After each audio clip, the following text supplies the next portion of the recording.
Assalamualaikum warahmatullahi wabarakatuh. Selamat menyaksikan ya teman-teman.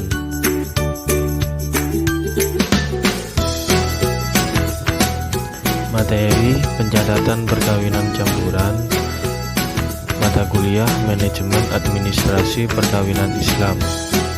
Dosen yang beranggotakan 3 orang.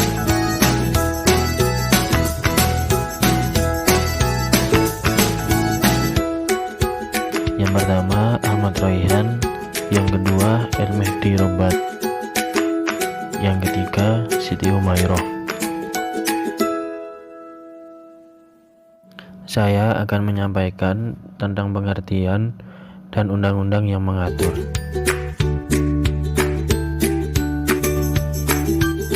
Pengertian perkawinan campuran yaitu perkawinan antara 2 orang yang berbeda kewarganegaraan. Dari definisi pasal 57 Undang-Undang Perkawinan ini dapat diuraikan unsur-unsur perkawinan campuran.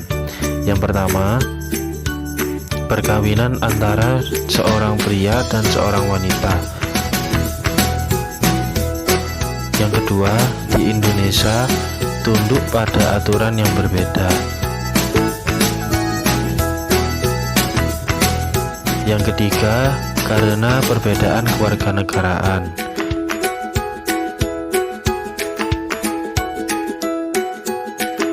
Yang keempat, salah satu pihak kewarganegaraan Indonesia.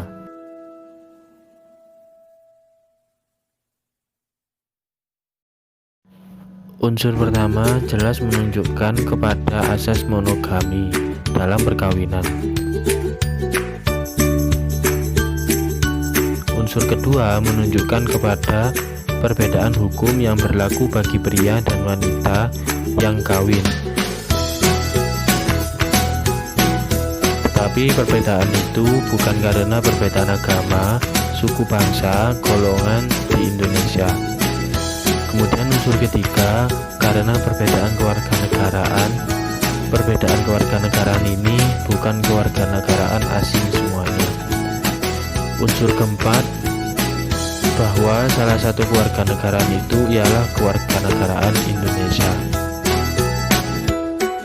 Tegasnya perkawinan campuran menurut undang-undang ini adalah perkawinan antar warga negara Indonesia dan warga negara asing. Karena berlainan kewarganegaraan, tentu saja hukum yang berlaku bagi mereka juga berlainan. Selanjutnya, undang-undang yang mengatur perkawinan campuran. Yang pertama, Undang-Undang Nomor 1 Tahun 1974 tentang perkawinan pasal 57 sampai pasal 62. Yang kedua, Kadirjen Bimbingan Masyarakat Islam Nomor 473 Tahun 2020. Kemudian yang ketiga, pasal 7 ayat 1 Kompilasi Hukum Islam atau KHI. Yang keempat, PMA Nomor 19 Tahun 2018 tentang pencatatan perkawinan. Syarat dan prosedur pencatatan perkawinan campuran. Pertama, masing-masing calon mempelai menyiapkan dokumen yang diperlukan.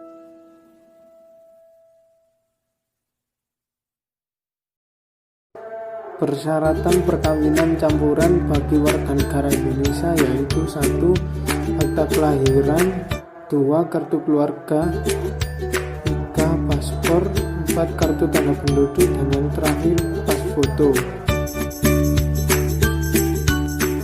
Persyaratan bagi WNA yaitu 1. Akta kelahiran, 2. Surat keterangan belum kawin, 3. Kartu keluarga, 4. ID card atau KTP, visa jika menikah di Indonesia, surat izin dari kedutaan asing, pas foto.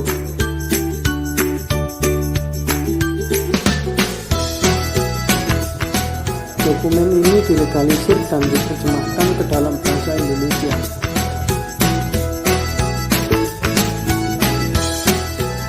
Prosedur pencatatan perkawinan campuran. Yang pertama, mendaftarkan pernikahan selambat-lambatnya 14 hari sebelum hari H. 2. Menyerahkan dokumen persyaratan. 3. Pemeriksaan dokumen, dan yang terakhir pengumuman nikah. Berikutnya adalah tentang pentingnya pencatatan perkawinan campuran. Pencatatan perkawinan campuran tidak serta-merta dapat dicatatkan, melainkan harus mengikuti pada prosedur dan tata cara yang telah diatur dalam undang-undang. Perkawinan campuran yang dicatatkan akan menimbulkan akibat-akibat hukum, di antaranya adanya kepastian hukum dan perlindungan mengenai hak-hak suami, istri, dan anak-anaknya kelak. Juga menimbulkan beberapa hal lain, yaitu hak pewaris, hak mendapatkan nafkah hidup, hak dapat memperoleh akta kelahiran, terutama berdampak negatif pada istri dan anak. Pada istri tersebut akan dianggap sebagai istri tidak sah karena perkawinannya dianggap tidak sah menurut hukum. Dan anak dianggap sebagai anak tidak sah karena pernikahan orang tuanya tidak tercatat secara sah menurut negara. Sekian dari kelompok kami.